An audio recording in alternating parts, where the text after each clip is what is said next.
Welcome to Storytime. Enjoy with me. The Lovely Lady, Part 1.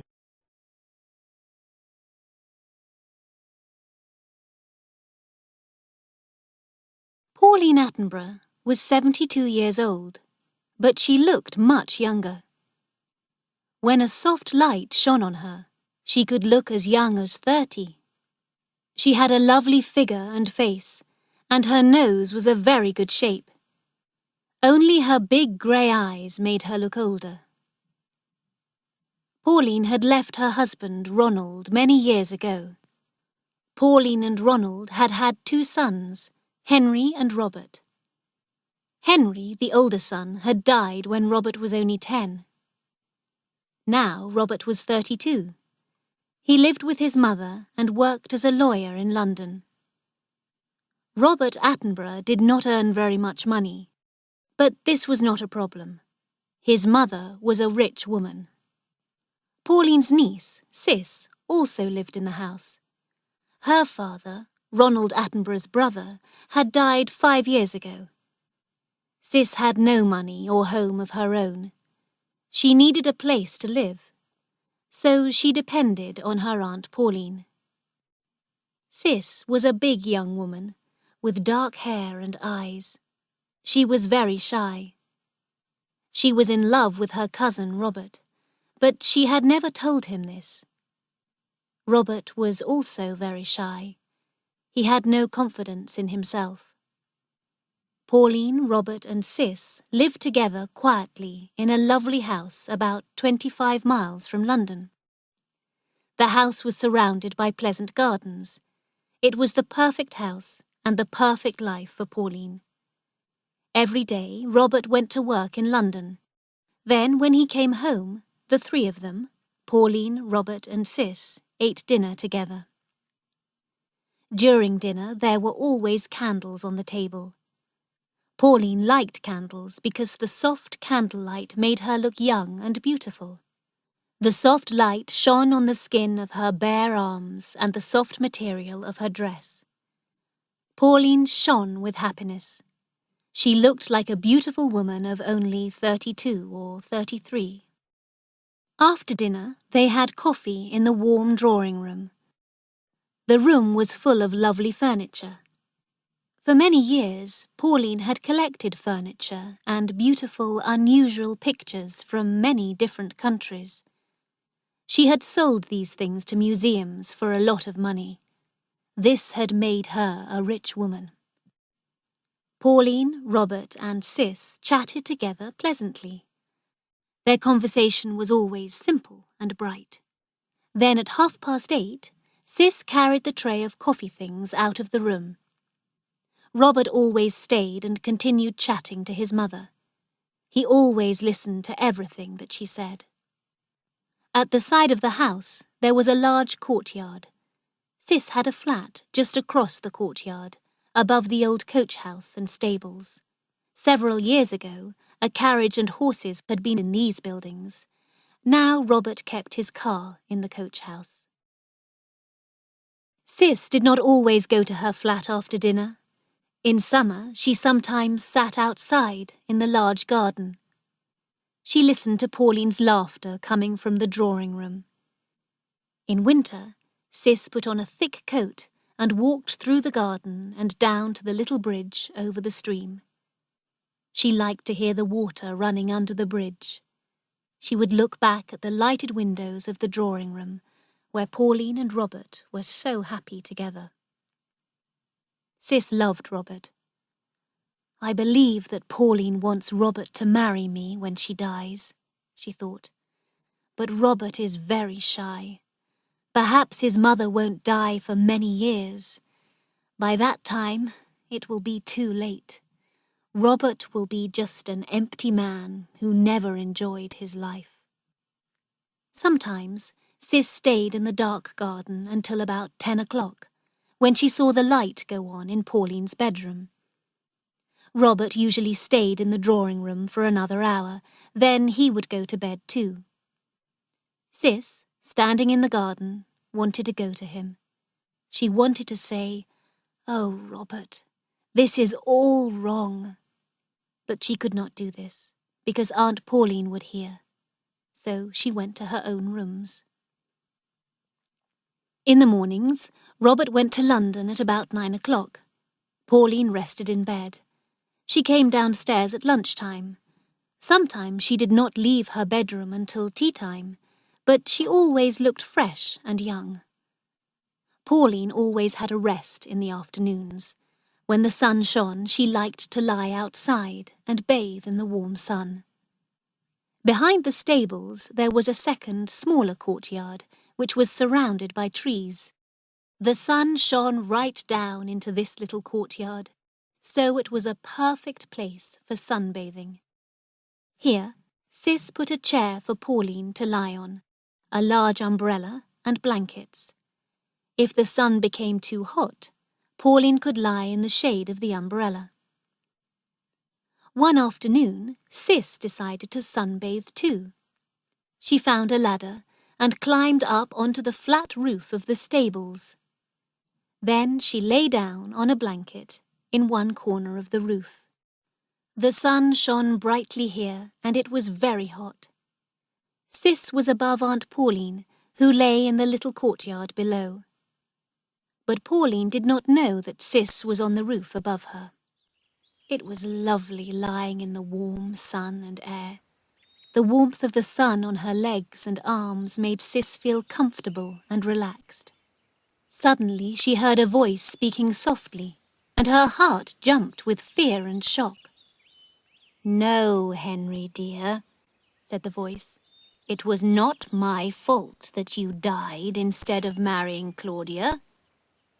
The voice did not sound human. Where was it coming from?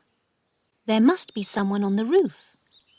Siss lifted her head and looked around, but there was nobody on the roof with her. Suddenly she heard the soft voice again. "No, darling. I said that you would be tired of her in 6 months. I warned you, and it was true. I couldn't do anything more, and you died without ever knowing me again." The voice was silent. Siss lay on her blanket. It was a beautiful summer afternoon. Did the voice belong to a ghost? Siss hated the idea of ghosts, spirits, and magic. Then she heard a deep sigh, and the strange voice spoke again. Well, a heart must feel pain, but it wasn't my fault, dear. It is better for a heart to feel pain rather than break from sorrow. And Robert could marry poor, boring Siss tomorrow if he wanted to, but he doesn't care about her. Siss sat up quickly. She was very surprised. It was Aunt Pauline talking. It must be Aunt Pauline. Where was she? And how was Siss hearing her strange whispers? Aunt Pauline must be lying right below her, and she must be using a trick to make her voice sound strange. Aunt Pauline was trying to frighten her. Siss was still afraid, but she was now thinking more clearly. Siss lay down again. She knew the story of Henry, Robert's older brother. Henry had been in love with Claudia, a beautiful young actress, but his mother had been against Claudia and had laughed at Henry. Henry had become ill with a brain disease and died at the age of 22. "I think that I should get up now," the voice was saying. "I've had enough sun. A woman might live forever if she has enough sun, love, and good food. I truly believe a good life will make me live forever." "That is certainly Aunt Pauline's voice," Siss said to herself. "How horrible! I'm hearing Aunt Pauline's thoughts." Siss turned and looked down in front of her. She was staring at a hole in the corner of the roof.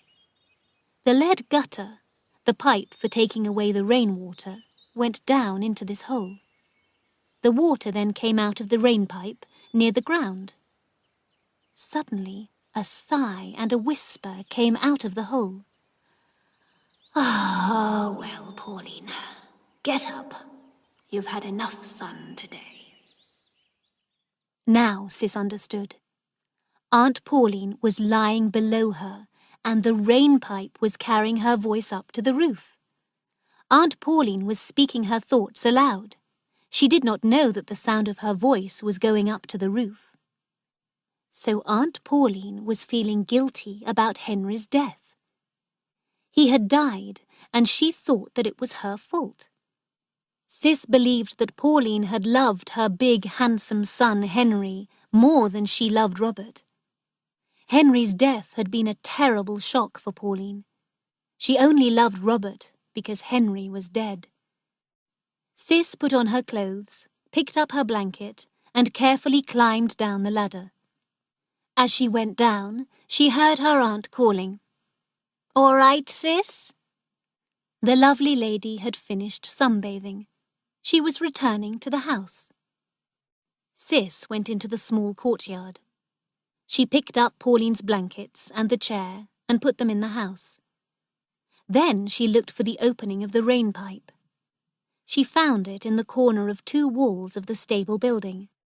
The mouth of the rain pipe was almost hidden by the leaves of a plant on the wall. When Pauline sat in her chair and turned her face to the wall, her mouth would be near to the rain pipe. Siss had heard her aunt's voice. No ghosts, spirits, or magic had made the voice. That evening, after they had drunk their coffee, Pauline stood up. "The sun has made me so sleepy today," she said. "I shall go to bed now. You two sit and chat." When Pauline had gone to bed, Siss turned towards Robert. "Do you remember your brother Henry?" she asked him.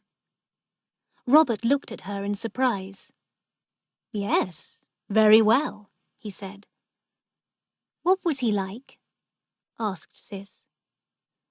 "Tall and handsome, with soft brown hair like mother," Robert said. "Women liked him. Henry was very happy and clever." "Did he love your mother?" "Very much," Robert said. "She loved him too, more than she loves me." "Robert," Siss said, "do you like me?" Siss saw Robert's face become pale. "Yes," Robert said, "I like you very much." "Will you kiss me?" "Nobody ever kisses me," Siss said. Robert looked at his cousin with fear in his eyes. Then he stood up and kissed her gently on the cheek. Siss held Robert's hand and pressed it against her breast. "Come and sit with me in the garden," she said. "But what about Mother?" he said. He was nervous and shy. Siss smiled a little and looked into his eyes. Suddenly Robert's face became red. A few minutes later, she left him and went to her flat.